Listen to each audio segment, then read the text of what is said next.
you do have a lot of natural capital in Sri Lanka, for sure.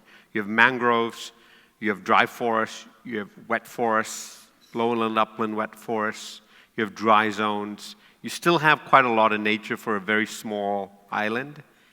And the protection of nature is actually pretty well established in the culture, in the religions, in government. It's persisted. So you're starting in a good place, or you're continuing in a good place. And human capital is tremendous here. You know, it's incredible what I would say Sri Lankans and South Indians, I'd say both of those camps have done around the world. I think the one thing that I think Sri Lanka struggles with is collaboration and kind of unity. So what you don't have here, because it's an island, because it's small, you don't have scale.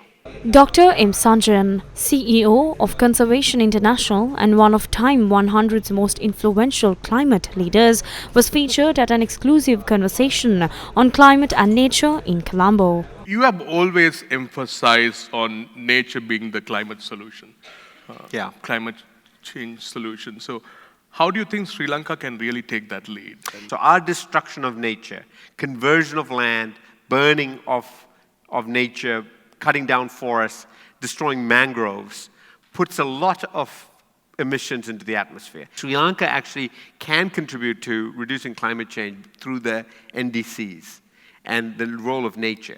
Now, the other side is also true, right? So on a small island nation like Sri Lanka, we're hammered on multiple fronts by climate change. Changes in weather pattern, changes in rainfall, changes in sea level rise, all are and will have a big impact on Sri Lanka. And in that case, nature provides a real buffer for that.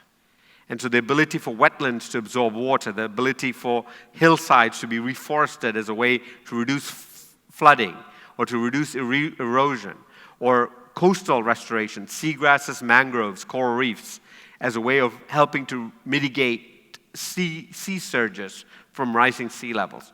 All of those things are hugely important from an adaptation point of view as well.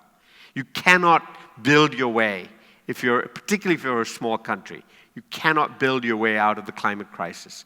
You also have to find a way to adapt to it.